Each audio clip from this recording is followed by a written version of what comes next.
ये जो प्रॉब्लम है ये किसके ऊपर है? Chassis formula. ये देख के ही हम लोग समझ रहे हैं क्योंकि इसमें किसकी वैल्यू दी हुई है? चेजिस कांस्टेंट की वैल्यू गिवन है और हम लोगों को कैलकुलेट करना है क्या? Head loss due to friction. कल हम लोगों ने इसके बारे में पढ़ा था, ठीक है। सबसे पहले आगे बढ़ने से पहले हमें ये देखना है कि इसमें कौन कौन सी वैल्यूज दी हुई हैं, ठीक ना। तो क्या क्या दिया हुआ भाई? डाया ऑफ पाइप डी दिया हुआ है और डी कितना है? 300 mm दिया हुआ है। इसको मीटर में कन्वर्ट कर लेंगे 0.3, ठीक है जी। दूसरी चीज क्या दी हुई है? लेंथ दिया हुआ है कितना? 50 मीटर। इसके अलावा वेलोसिटी दी हुई है कितना? 3 मीटर पर सेकेंड, ठीक ना। सी की वैल्यू दी हुई है, चेजिस कांस्टेंट की वैल्यू 60 और हमें हेड लॉस कैलकुलेट करना है ड्यू टू फ्रिक्शन। तो चेजिस फॉर्मूला हमारा क्या था भाई? V is equal to C root under m into I, ठीक है। अब जो हेड लॉस है वो इस I के अंदर छुपा हुआ है, क्लियर है ना। हेड लॉस कहाँ छुपा हुआ है? I के अंदर। कल हम लोगों ने पढ़ा था I क्या था? Head loss per unit length निकालते थे हम लोग। I क्या था? Head loss per unit length, ठीक है। तो इसमें से क्या क्या चीजें हमें मालूम है भाई? V मालूम है, C मालूम है, M क्या होता है भाई? D/4 और D कितना है? 0.3/4 मिल गया है। इसकी वैल्यू कितनी आएगी? नहीं आएगी तो इसको ऐसे ही छोड़ दे, कोई दिक्कत नहीं, आगे कैलकुलेशन में कर लेंगे। अरे तो उससे कोई फर्क नहीं पड़ता, अभी रहने दे इसको एज यूजुअल, ठीक ना। M हो गया, एक मिनट। और I के अंदर क्या छुपा हुआ है? HF छुपा हुआ है, ठीक है। चलिए इसकी वैल्यू पुट कीजिए। V की जगह हो गया 3, C के जगह हो गया 60 रूट अंडर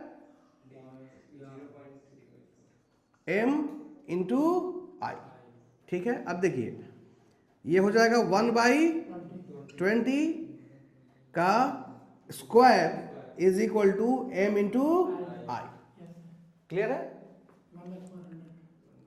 ये कितना होगा? 1/400 इज इक्वल टू M की वैल्यू कितनी थी? 0.3/4 इंटू आई। हाँ जी, HF/L कर दें। Head loss due to friction upon length कितना है? 50, ठीक है। अब कुछ कैंसिल हो रहा है, क्या क्या? ये देखिए 1 से 1 चला गया, 4 से 10, 5 से 2, ठीक है। तो यहां बचा 1/2 is equal to 0.3 into HF और HF इज इक्वल टू इसको कर दें 3/10, ठीक ना। तो ये कितना हो जाएगा? HF इज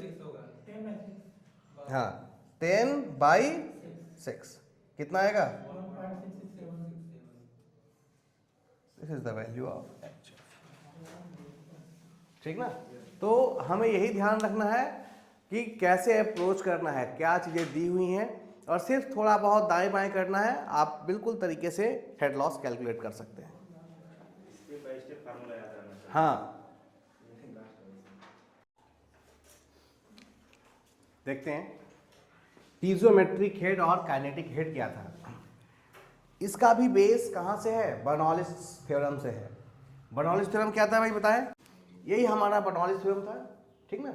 इसमें ये हमारा प्रेशर हेड था और ये हमारा डेटम हेड था, ये हमारा काइनेटिक हेड था, ठीक ना। तो ये लाइन तो क्लियर है। Kinetic head, pressure head plus datum head, इसी को हम लोग कहते हैं पीजोमेट्रिक हेड।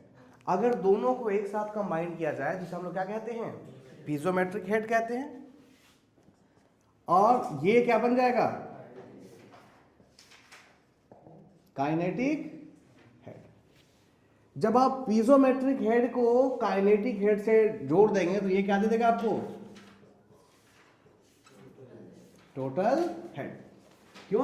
क्योंकि टोटल हेड में पीजोमेट्रिक में प्रेशर और डेटम दोनों ऑलरेडी इंक्लूडेड है, ठीक ना, तो ये आपको मिलता है टोटल हेड। क्लियर है? अब इसको हम लोग डायग्राम में देखेंगे, इसका कुछ मतलब है। अब देखें, पीजोमेट्रिक हेड हमें एक खास चीज देता है, that is called hydraulic gradient line. क्या देता है? Hydraulic gradient line. पीजोमेट्रिक हेड से हमें क्या मिलता है, हाइड्रोलिक ग्रेडियंट लाइन। और जब हाइड्रोलिक ग्रेडियंट लाइन में क्या जोड़ देते हैं, काइनेटिक हेड, तो ये हमें देता है टोटल हेड। इसको इन दोनों के जोड़ने से जो हमें मिलता है उसे हम लोग कहते हैं टोटल एनर्जी लाइन। ठीक है, तो जो पीजोमेट्रिक हेड है इससे हमें क्या मिलता है, हाइड्रोलिक ग्रेडियंट लाइन। और जब पीजोमेट्रिक के साथ हम लोगों ने काइनेटिक हेड को ऐड कर दिया तो हमें मिलता है टोटल हेड। टोटल हेड से हमें टोटल ग्रेडियंट लाइन या फिर एनर्जी ग्रेडियंट लाइन या टोटल हेड लाइन मिलता है। अब ये हाइड्रोलिक ग्रेडियंट लाइन और टोटल ग्रेडियंट लाइन का क्या मतलब है, ये दोनों ही लाइन ग्राफिकली रिप्रेजेंट करते हैं। पहले अगर हम बात करें हाइड्रोलिक ग्रेडियंट लाइन को, तो हाइड्रोलिक ग्रेडियंट लाइन पीजोमेट्रिक हेड के वेरिएशन को दिखाता है ग्राफिकली, ठीक ना।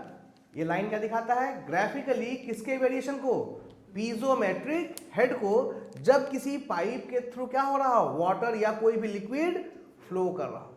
तो पीजोमेट्रिक हेड का वेरिएशन कैसे हो रहा है, ये चीजें हमें कौन बताता है, hydraulic gradient line. Similarly hydraulic gradient के बाद अगर हम बात करें टोटल हेड और टोटल एनर्जी लाइन की, तो ये क्या करता है, ये भी ग्राफिकल रिप्रेजेंटेशन है जो किसको दिखाता है, variation of total head. Total head के वेरिएशंस को ग्राफिकली रिप्रेजेंट करने के लिए हम टोटल ग्रेडियंट लाइन का यूज करते हैं, ठीक ना। अगर इनको हमको कैसे दिखाना है, कैसे रिप्रेजेंट करना है, ग्राफिकल फॉर्म में। क्लियर है? अभी देखेंगे कि ग्राफिकल फॉर्म में कैसे ये टोटल ग्रेडियंट लाइन को रिप्रेजेंट करता है और ये आपके पीजोमेट्रिक हेड के वेरिएशंस को दिखाता है। दोनों को ही देखेंगे, पहले नोट कर लें क्या है हाइड्रोलिक ग्रेडियंट लाइन और टोटल ग्रेडियंट लाइन। लिखे,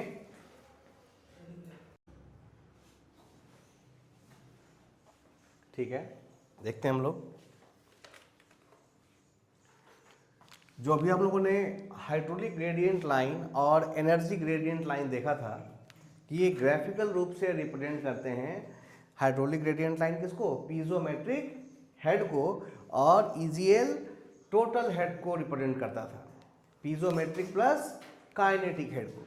ना पीजोमेट्रिक हेड के अंदर हमारा प्रेशर हेड भी था और डेटम हेड भी था।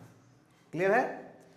अब देखिए, ये हमने एक रेजरवायर लिया है, ग्राफिकल रूप से रिप्रेजेंट करने के लिए हमने क्या लिया है, रेजरवायर, और इससे एक पाइप कनेक्ट किया है बी से लेकर के कहां तक, सी तक। बी से लेकर के सी तक हमने एक पाइप को क्या कर दिया है, कनेक्ट कर दिया।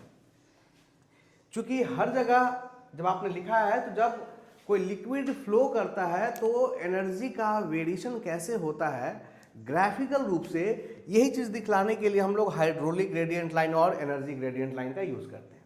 यहां पर आपको दिख रहा है कि ईजीएल क्या है, हमेशा ऊपर होगा किसके, एचजीएल के। कितनी वैल्यू से, काइनेटिक हेड से, क्योंकि ये लाइन पीजोमेट्रिक हेड को था रिप्रेजेंट करा था। जब इसमें हमने किसको जोड़ दिया, काइनेटिक हेड को जोड़ दिया, तब हमको क्या मिला, एनर्जी ग्रेडियंट लाइन मिली। क्लियर है ना? अब थोड़ा सा इन पॉइंट्स को समझें। मान ले शुरुआत में इस रिजर्वायर से कोई पाइप कनेक्टेड नहीं था, उस समय लेवल ये था, तो इसमें जो हेड होगा, टोटल हेड होगा, वो कहां पे मिलेगा, यहां से लेकर के यहां तक, that is the H. H हमारा क्या है? Total head. Total available head in the reservoir क्या है हमारा? H है। क्लियर है ना? इसको दिखाया गया है किससे? पॉइंट ए से। पूरे हाइट को किससे दिखाया गया है? पॉइंट ए से। और ये ए दिखा रहा है EGL without loss, energy gradient line without loss. Without loss का मतलब लॉस कब होगा? जब वाटर या लिक्विड पाइप के अंदर फ्लो करेगा, क्योंकि पाइप फ्लो में हम लोगों ने पढ़ा कि जैसे जैसे फ्लो होगा कुछ ना कुछ क्या होंगे? लॉसेस होंगे। बात समझ में आ रही है? तो जब तक पाइप में फ्लो नहीं हो रहा तब तक कोई लॉस नहीं। इसका मतलब जो टोटल हेड है वही किसको रिप्रेजेंट करेगा? एनर्जी ग्रेडियंट लाइन को। ये बिल्कुल स्ट्रेट रहेगा। अगर लॉस होगा तो उसकी वैल्यू क्या होने लगेगी? कम होने लगेगी। लेकिन जब तक पाइप कनेक्टेड नहीं है तब तक कोई लॉस नहीं है, तो ये स्ट्रेट लाइन ही दिखा रहा है क्या? Energy gradient line. क्लियर है? अब हमने क्या किया कि हम एक पाइप लेके आए और उसको यहां पे क्या कर दिया? कनेक्ट कर दिया। जैसे ही हम पाइप को कनेक्ट करके और खोलेंगे, वाटर का या लिक्विड का फ्लो क्या हो जाएगा? स्टार्ट हो जाएगा। और जब फ्लो शुरू हुआ तो हमें पता है पाइप में क्या होता है? फ्रिक्शन के थ्रू कुछ ना कुछ एनर्जी का क्या हो जाता है? लॉस हो जाता है। ठीक है, एक तो ये फ्रिक्शन के था, लेकिन हम लोगों ने और भी पढ़ा major and minor losses. Clear है? और अगर माइनर लॉसेस को कंसीडर करें तो यहां पे दो माइनर लॉसेस आप देख सकते हैं, एक पाइप के एंट्रेंस पे और दूसरा पाइप के एग्जिट पे।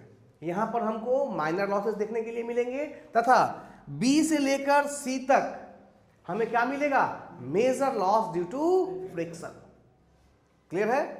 तो ए पे जब कोई फ्लो नहीं हो रहा था तो ये टोटल हेड हमारा H था, जिसको कि हम लोग एनर्जी ग्रेडियंट लाइन कहते थे। इस लाइन को क्या दिखाते थे? Energy gradient line without loss. लेकिन जैसे ही पाइप कनेक्ट हुआ और वाटर ने यहाँ इन किया तो एंट्रेंस पे कुछ ना कुछ नुकसान होगा, क्योंकि ये है क्या? सडन कॉन्ट्रैक्शन ही तो है। अचानक से बड़े से छोटे से पाइप में तो एक सडन क्या हो गया? कॉन्ट्रैक्शन। तो यहां पर कुछ ना कुछ लॉस हुआ। लॉस होने के बाद एनर्जी जो बची, कितना लॉस हो गया? ए से ले तक करके ई तक का जो हेड है ये क्या मान लिया हमने कि ये क्या हो गया? लॉस हो गया। ठीक है, एंट्रेंस पे। इसीलिए ए से ई क्या दिखा रहा है? Head loss at the entrance. ठीक ना? एंट्रेंस पे जो नुकसान हुआ वो इसी को हमने क्या माना है? ए। चूंकि हेड लॉस, हेड क्या है? हाइट के रूप में होता है ना, मीटर के रूप में मेजर करते हैं। तो इतना हाइट का क्या हो गया? नुकसान हो गया बिकॉज ऑफ एंट्रेंस। अब एंट्री कर गया, कुछ नुकसान हो गया, तो फाइनली ई क्या है? Represent total energy at the inlet of pipe. नुकसान होने के बाद, एंट्रेंस पे नुकसान होने के बाद जो एनर्जी बची वही क्या है? रिप्रेजेंट कर रहा है? ई। ठीक है, अब ये जैसे जैसे पाइप में फ्लो आगे होगा, माइनर लॉस हो चुका है। अब जब पाइप के अंदर फ्लो स्टार्ट हुआ तो कौन दिखेगा? फ्रिक्शन, मेजर लॉस आएगा। और टोटल एनर्जी का कुछ हिस्सा हमेशा हर जगह क्या होता जाएगा? जैसे जैसे पाइप की लंबाई बढ़ेगी फ्रिक्शन लॉस बढ़ेगा। ठीक है ना? जितनी दूर जाना होगा उतना ज्यादा क्या होगा? फ्रिक्शन में नुकसान होगा। तो अब ये एनर्जी लाइन, अगर देखिए इसके बाद भी अगर लॉस नहीं होता तो ये लाइन फिर क्या होता है? यहाँ पे सीधा ही रह जाता। लेकिन अब आप देख रहे हैं कि ये लाइन थोड़ा सा क्या होने लगा? इसके रिस्पेक्ट में नीचे की तरफ आने लगा। जैसे जैसे लंबाई बढ़ रही है पाइप की, वैसे वैसे ये लाइन कहाँ आ रहा है? नीचे आते जा रहा है। क्लियर है? और पाइप के एग्जिट पे जब हम पहुंचे तो यहां भी देखिए इतना नुकसान हो रहा है। ये क्यों हुआ? फिर से ये कौन सा नुकसान है? Minor loss at the exit of pipe. Clear है? यहां पर आके क्या हो गया? एग्जिट पे भी तो कुछ नुकसान होगा। और एनर्जी ग्रेडियंट लाइन और हाइड्रोलिक ग्रेडियंट लाइन का जो बीच का डिफरेंस है वो लगातार क्या रहेगा? एक समान मेंटेन रहेगा, क्योंकि हमेशा किसके बराबर है? काइनेटिक हेड के बराबर है। बात समझ में आ रही है? तो ये वो माध्यम है जिसकी मदद से हम लोग इन चीजों को रिप्रेजेंट करते हैं, टोटल एनर्जी और पीजोमेट्रिक हेड या फिर टोटल हेड को रिप्रेजेंट करते हैं। क्लियर है? तो ये लाइन एक्चुअल में दिखा क्या रही है? ये लाइन सिर्फ फ्रिक्शन लॉस को दिखा रही है। ठीक ना, सिर्फ किसको दिखा रही है, जैसे जैसे पाइप की लंबाई बढ़ रही है वैसे वैसे एनर्जी क्या हो रही है, नीचे आ रही है, घट रही है, यानी कुछ ना कुछ एनर्जी किसमें कंज्यूम होते जा रही है, फ्रिक्शन में कंज्यूम होते जा रही है along the length of pipe. Clear है? तो ये ग्राफिकल रिप्रेजेंटेशन है, नोट कर लिया आप लोगों ने? ठीक है, चलिए आगे बढ़ते हैं।